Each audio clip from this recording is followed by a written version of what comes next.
natural ng malamig na hanging amihan dito po sa malaking bahagi ng Luzon na hinahatak pa rin ng bagyong si Romina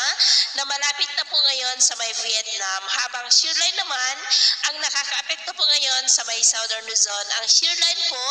ay salubungan ng malamig na hanging amihan at mainit na easterlies na nakakaapekto po ngayon ang easterlies sa Visayas at Mindanao. At sa ating long range forecast ay wala naman pong bagyo na namamataan na tatawid dito sa ating bansa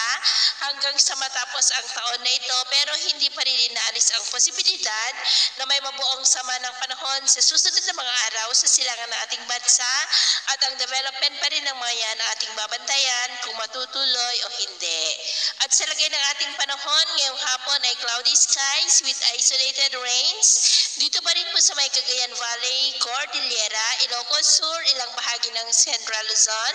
Metro Manila, Calabarzon, Camarines Provinces, Catanduanes, Mimaropa, Aklan, Antique, Negros, Samar Provinces, Sulu Archipelago,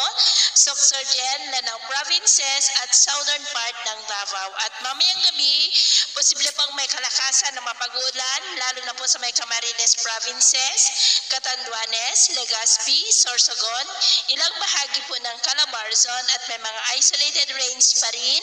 dito po sa ilang bahagi ng Northern Luzon, Mimaropa, Dumaguete, Basilan, Sorsogon, Zamboanga Peninsula at Lanao Provinces. Kaya mag-ingat pa rin tayo sa posibleng banta ng mapagbaha at pagguho ng lupa, lalo na po yan sa ilang bahagi ng Bicol Region. At sa atin naman pong mga baybayin, iwasan na muna natin ang papalaot sa Northern Seaboard ng Ilocos Norte, Cagayan Seaboard, Babuyan Island Seaboard, Batanes Seaboard at silangang baybay ng ating bansa, dahil ang mga alon dyan ay posible po na aabot hanggang sa 6 to 12 feet. Kaya hanggat maaari ay iwasan na muna natin ang papalaot dyan sa mga may kulay pula para mas makaiwas sa mga sakunang